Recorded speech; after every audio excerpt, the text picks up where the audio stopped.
Hello friends, आपका स्वागत है अरोड़ा क्लासेस में फिर से एक बार। और आप देख रहे हैं यूट्यूब। आज का topic capital and revenue expenditure. Friends, मैं हूं राजकुमार अरोड़ा, आपका फ्रेंड। आज का हमारा टॉपिक है कैपिटल एंड रेवेन्यू एक्सपेंडिचर और इसकी टैली प्राइम में एंट्रीज। आपको पता है मैं सभी वीडियो अपने अकाउंटेंट भाइयों बहनों के लिए लेकर आता हूं, और या फिर जो अकाउंटिंग की तैयारी कर रहे हैं। अगर आपको, जैसे कि स्क्रीन पे देख रहे हैं, ये मेरा कोचिंग सेंटर की फोटो है। जो भी अरोड़ा क्लासेस को ज्वाइन करना चाहता है और 100% जॉब गारंटी का कोर्स है और देहरादून में रहता है, तो ज्वाइन करना चाहता है तो ज्वाइन कर सकता है। और अदरवाइज आप वीडियो देखकर बहुत बेनिफिट उठा सकते हैं। कंटिन्यू वीडियो देखते रहिए और अपनी प्रोग्रेस करते रहिए। तो फ्रेंड्स, बिना देरी करे आज का वीडियो शुरू करते हैं।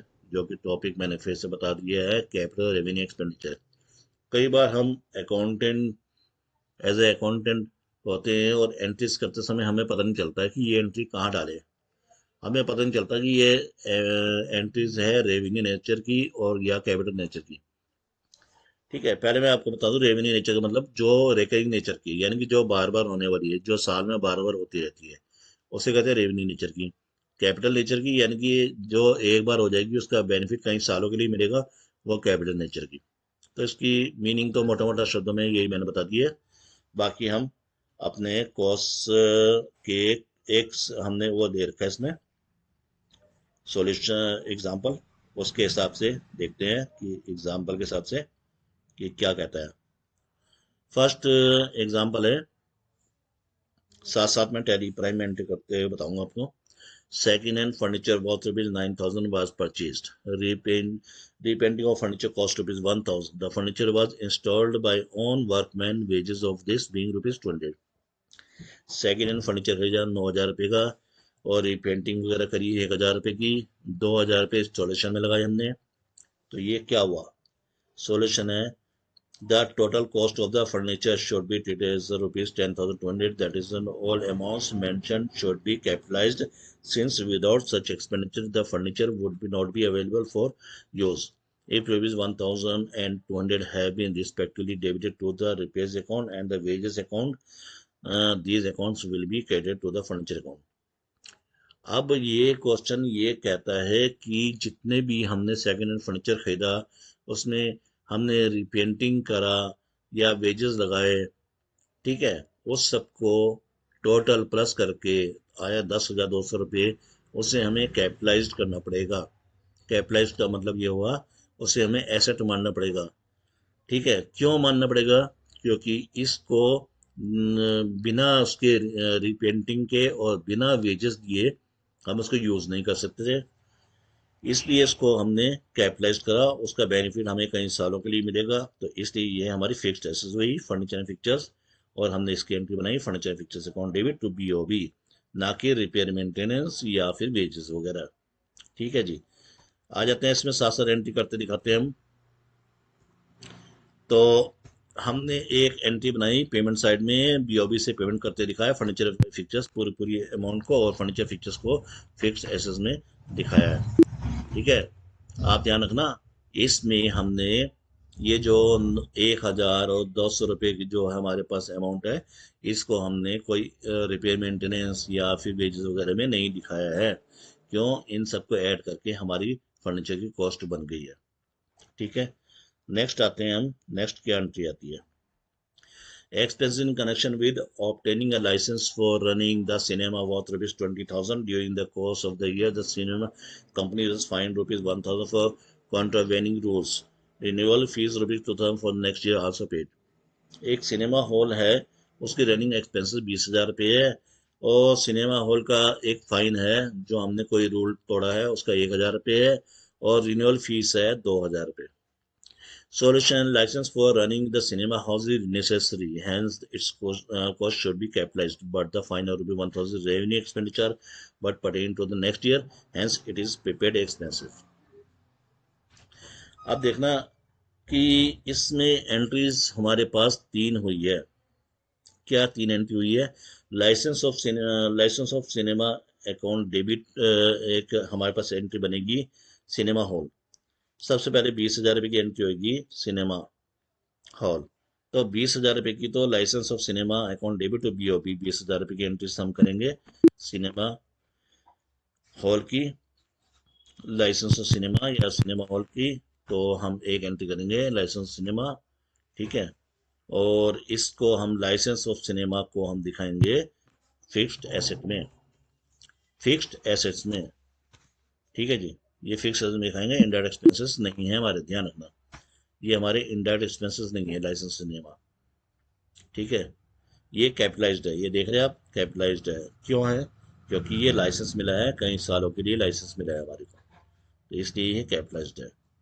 तो ये हमने गलत कर रखा था, इसको फिक्स्ड एक्सपेंसेस में दिखाया हमने, ठीक है। तो ये हमारी एसेट है लाइसेंस सिनेमा। अब देखते हैं इसकी और एंट्री क्या बनेगी, क्योंकि इसमें हमारे पास 1,000 रुपये के पेनल्टी है, 2,000 रुपये का नेक्स्ट ईयर रिन्यूअल फीस है। तो late fees and penalty account 1,000 रुपये की हमारे पास late fees and penalty account है इसके, ठीक है। लेट फीस एंड पेनल्टी 1,000 रुपये की है, ये हमारा रेकरिंग नेचर का है, रेकरिंग नेचर का है, इसलिए हमारा इनडायरेक्ट एक्सपेंसेस है, ठीक है। लेट फीस एंड पेनल्टी हुई है ये, क्यों? क्योंकि ये पेनल्टी लगाई है गवर्नमेंट ने। एक हमने रिन्यूअल फीस दी थी एडवांस में, तो advance renewal fees account debit to BOB, advance renewal fees account debit to BOB। तो ये हमारी एडवांस पेमेंट हुई है, पेमेंट में जाएंगे, एडवांस रिन्यूअल फीस हुई है। एडवांस रिन्यूअल फीस हमारी करंट एसेस है, जितना भी एडवांसेस होता है, कोई चीज़ तुमने एडवांस दी है तो वह आपकी करंट एसेस है, ठीक है। फिर से मैं बता दूं, एडवांस रिन्यूअल फीस आपकी करंट एसेस है, ठीक है फ्रेंड्स। अब हम देखते हैं नेक्स्ट टॉपिक क्या आता है, ठीक है। हमारे पास नेक्स्ट टॉपिक आ रहा है कि financial ₹1,000 was paid on 1st October 2024 for 1 year। Fire insurance हमने दे रखा है 1 अक्टूबर को 1 साल के लिए।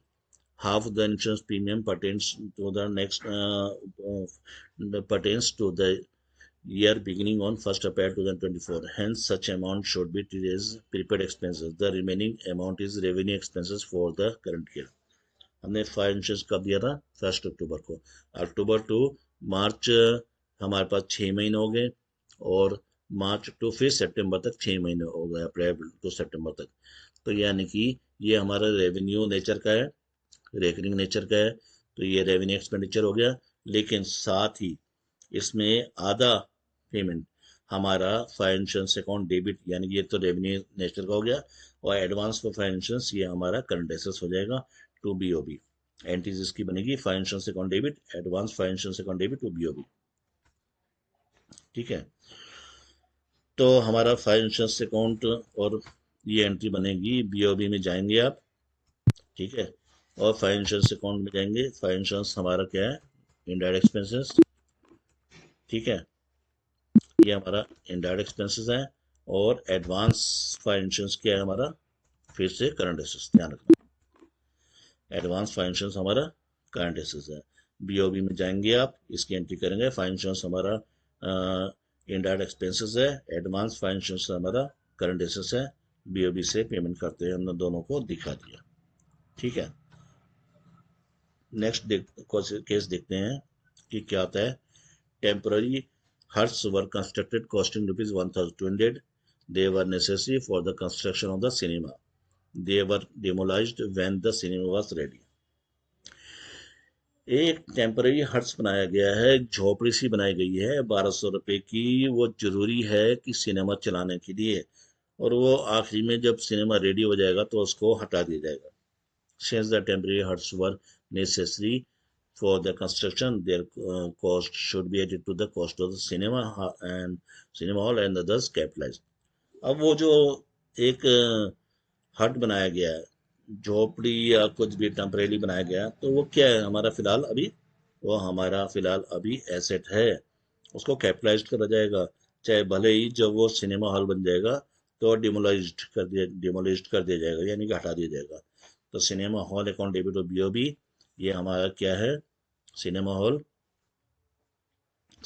हमारा है फिक्स्ड एसेट, सिनेमा हॉल हमारा है फिक्स्ड एसेट्स। क्यों हमारा फिक्स्ड एसेट्स है?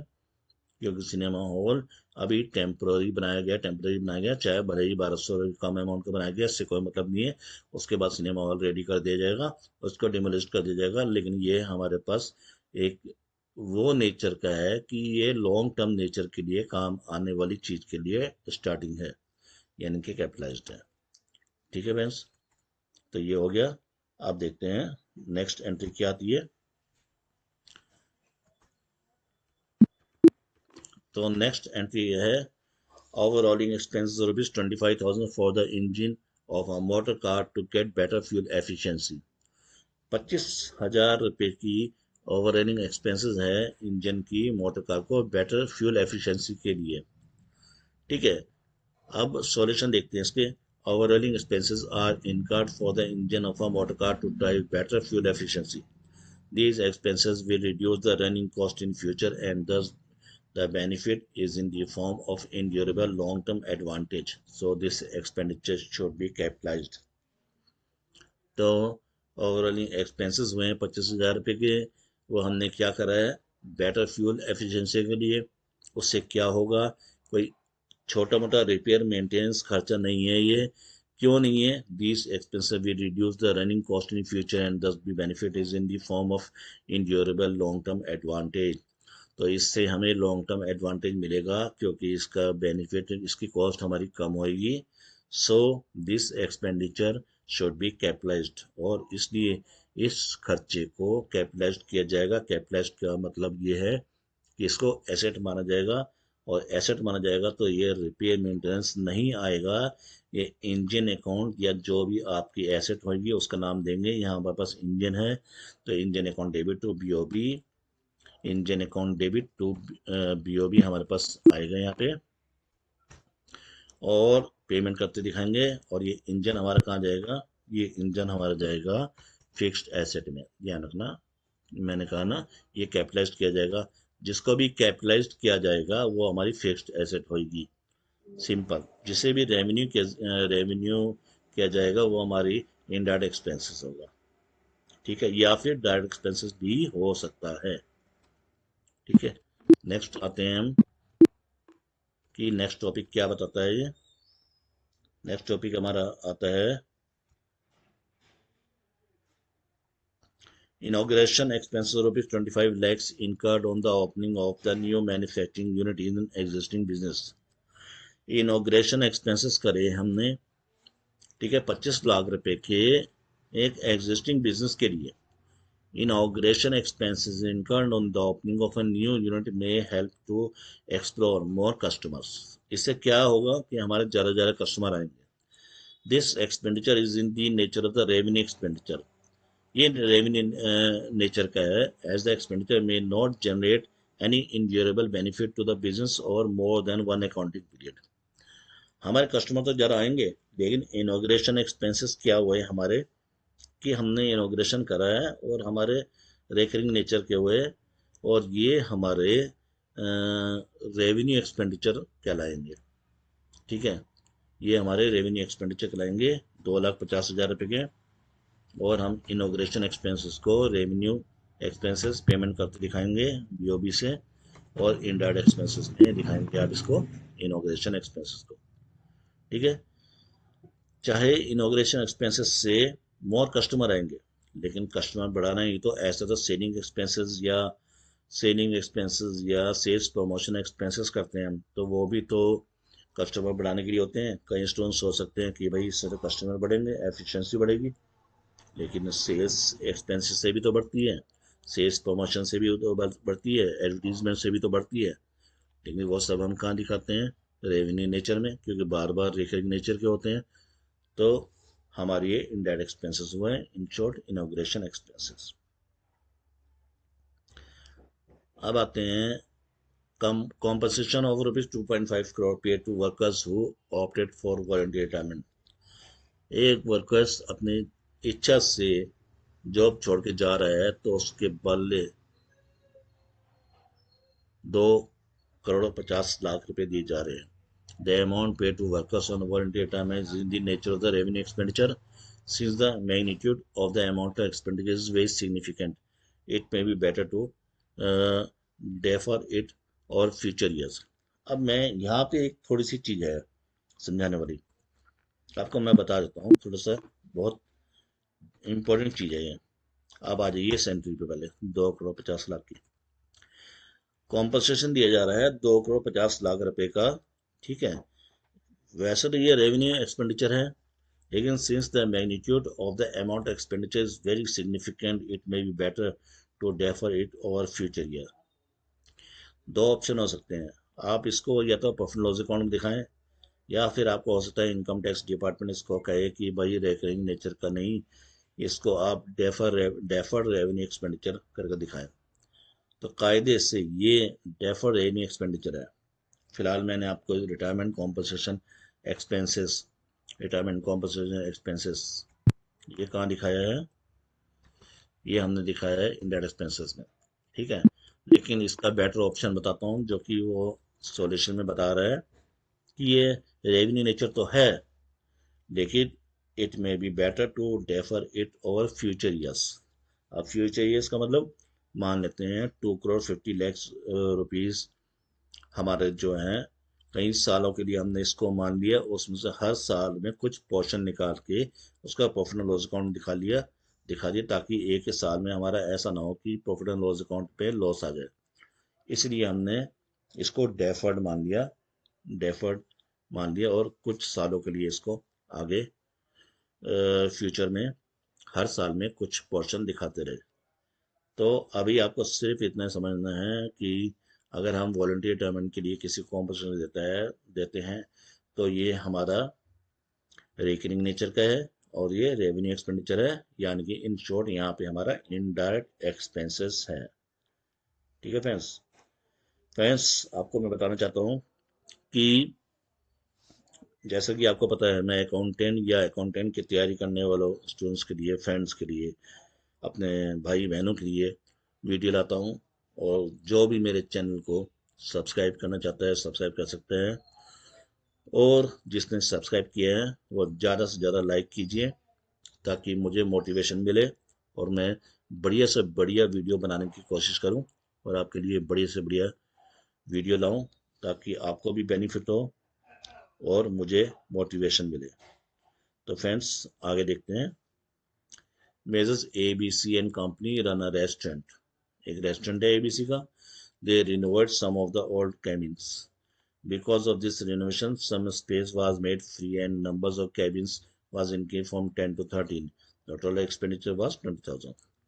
एक ABCN कंपनी ने रेस्टोरेंट रन कर रही है, जो इसने रिनोवेट करा ओल्ड केबिन रिनोवेट करने की वजह से उसके केबिन में ना नंबर्स ऑफ कैपेसिटी जो है 10 to 13, 10 से 13 लोग के आसपास उसमें ज़्यादा इंक्रीज होंगे। तो ये एक्सपेंडिचर 20,000 रुपये करा। तो सॉल्यूशन देख लीजिए। Renovation of cabins increase the number of cabins, this has an effect of the future revenue generating capability of the business, thus the renovation expense is the capital expenditure in nature. तो ये क्या है, ये हमारे capital expenditure के nature के हैं। क्यों हैं कैपिटल एक्सपेंडिचर के, यानी कि फिक्स्ड एसेट्स है ये। क्यों फिक्स्ड एसेट्स है, क्योंकि ये केबिन बनाने की वजह से हमारे कस्टमर बढ़ेंगे और उससे हमारे को लॉन्ग टर्म बेनिफिट मिलेगा। तो जिस चीज़ से भी लॉन्ग टर्म बेनिफिट मिले वो हमारा रेवेन्यू एक्सपेंसेस नहीं है, वो हमारा कैपिटल एक्सपेंसेस है। तो इसकी एंट्री बनाएंगे हम cabinet account debit to BOB। Cabinet को आप अपनी वर्डिंग में कुछ भी नाम, कोई और नाम देना चाहे तो दे सकते हैं। ठीक है, तो हमने दे दिया है कैबिनेट अकाउंट, BOB से पेमेंट करते दिखा दिया। कैबिनेट हमारा फिक्स्ड एसेट है। ठीक है जी, तो कैबिनेट हमारा फिक्स्ड एसेट है। अब आते हैं नेक्स्ट एंट्री पे। Mrs. New Delhi financing company sold certain goods on installments payment basis. 5 customers did not pay installment. The recover such outstanding installments, the firm spent ₹10,000 on account of legal expenses. क्या करा कि new Delhi financing company है, उसने कुछ instalment में चीज़ें बेची होगी और 5 कस्टमर ने इंस्टॉलमेंट की पेमेंट नहीं करी, उससे पैसा वसूल करने के लिए 10,000 रुपये लीगल एक्सपेंसेस की पेमेंट करनी पड़ी। तो एक्सपेंसेस सॉल्यूशन देखते हैं। एक्सपेंसेस इनकम और recover installments due from customer do not increase the revenue generating capability in future. It's a normal recurring expenses of the business. Thus, the legal expenses incurred in this case is revenue expenditure in nature. देखिए इस हमारे को ये normal cost of business का है। क्यों है? क्योंकि ना इसकी वजह से हम अपना पैसा वसूल कर रहे हैं, उसके लिए हमने लीगल एक्सपेंसेस खर्च करे हैं, तो इसकी वजह से हमारा कोई फ्यूचर में कोई लॉन्ग टर्म बेनिफिट नहीं होने वाला है। सिर्फ प्रेजेंटली जो हमने पैसा लेना था वो वसूल कर रहे हैं। तो ये रेवेन्यू नेचर का है, यानी कि हमारा इनडायरेक्ट एक्सपेंसेस है जो भी हमने लीगली एक्सपेंसेस करे। तो एंट्री बनेगी legal expenses account debit to BOB 10,000 रुपये की। तो 10,000 रुपये की लीगल एक्सपेंसेस की एंट्री बनाएंगे हम। एंट्री बनाई हमने legal expenses account debit to BOB. Legal expenses हमारा इनडायरेक्ट एक्सपेंसेस है, इनडायरेक्ट एक्सपेंसेस है। फिर से देख लीजिए, अब पेमेंट करते हैं दिखा दिया हमने। लीगल एक्सपेंसेस हमारे इनडायरेक्ट एक्सपेंसेस है, ठीक है। तो अब हम आते हैं नेक्स्ट और लास्ट एंट्री पर। Major Balav and Company of Delhi purchased the machinery from Major Shah and Company of Ahmedabad. Major Balav and Company spent rupees 40,000 for transportation of such machinery. The year ending is 31st December 2023. Expenses incurred on account of the transportation of fixed asset is capital expenditure in nature. क्यों है जी? ये capital nature की है। क्यों है? क्योंकि एक machinery आपने खरीदी, उसको लाने के लिए ट्रांसपोर्टेशन के खर्चे करें तो वो भी कैपिटलाइज्ड हो जाती है, ना कि वो ट्रांसपोर्टेशन एक्सपेंसेस होंगे, रेवेन्यू नेचर के नहीं होंगे। तो वो मशीनरी अकाउंट हो जाएगी, यानी कि मशीनरी में कैपिटलाइज्ड हो जाएंगे ये भी 40,000 रुपये भी, जो आपने ट्रांसपोर्टेशन के खर्चे करे हैं, जो लाने के खर्चे करे हैं मशीनरी को, या फिर इंस्टॉलेशन खर्चे होते हैं, वो भी कैपिटलाइज्ड हो जाते हैं। तो हमने इसकी एंट्री बनाई है machinery account debit to BOB 40,000 रुपये की, और 40,000 रुपये की हमने इसको बीओबी से पेमेंट करते दिखाया। मशीनरी में गए हम, मशीनरी हमारी फिक्स्ड एसेट है, ठीक है, हमारी फिक्स्ड एसेट है। अब थोड़ा सा देख लेते हैं। ये तो हमारी एंट्रीज कंप्लीट होगी। अब देख लेते हैं कि हमारा प्रॉफिट एंड लॉस अकाउंट पे क्या इफेक्ट पड़ता है, ठीक है। प्रॉफिट एंड लॉस अकाउंट पे ये इफेक्ट पड़ा है कि फायर इंश्योरेंस प्रीमियम हुआ था हमारा, इनोग्रेशन एक्सपेंसेस हुए थे, legal late fees and penalty, legal expenses, retirement compensation, ये सारे सारे हमारे इनडायरेक्ट एक्सपेंसेस हुए थे। मैंने आपको बता दिया retirement compensation deferred revenue expenditure है, ठीक है। सारे एक्सपेंसेस नहीं है, ठीक है। और आते हैं बैलेंस शीट में। बैलेंस शीट में क्या आ रहा है हमारे पास? बैलेंस शीट में duties and taxes, duties taxes नहीं, हम यहाँ पे आते हैं। कैबिन हमारा फिक्स्ड एसेस है, सिनेमा हॉल हमारा फिक्स्ड एसेस है, इंजन फिक्स्ड एसेस है, फर्नीचर फिक्चर्स फिक्स्ड एसेस है, लाइसेंस ऑफ सिनेमा फिक्स्ड एसेस है, मशीनरी फिक्स्ड एसेट है, ठीक है फ्रेंड्स। ये हमने देखना है। और एडवांस के हुए तो कुछ खर्चे, एडवांस ऑफ फायर इंश्योरेंस हमारे पास करंट एसेस है, एडवांस रिन्यूअल फीस हमारे करंट एसेस थी। तो फ्रेंड्स ये हमारी सिचुएशन थी हमारे प्रॉफिट लॉस अकाउंट और बैलेंस शीट में इन ट्रांजेक्शन थे। तो फ्रेंड्स जिसने भी चैनल को सब्सक्राइब नहीं किया है, प्लीज़ चैनल को सब्सक्राइब कीजिए, और जिसने सब्सक्राइब कर रखा है वो लाइक और शेयर कीजिए, ताकि मैं इसी तरीके के बढ़िया से बढ़िया वीडियो लाता रहूँ। और मेरी कोशिश रहेगी कि मैं अकाउंटेंट के लिए, जो भी अकाउंटेंट बन रहे हैं या बन चुके हैं, उन सब के लिए कुछ बेनिफिटेड कुछ कर सकूं, कुछ बढ़िया कोर्स ला सकूं। तो थैंक्स फॉर वाचिंग वीडियो। तो इसी के साथ मैं नेक्स्ट वीडियो की तैयारी के लिए आप तैयार रहिए।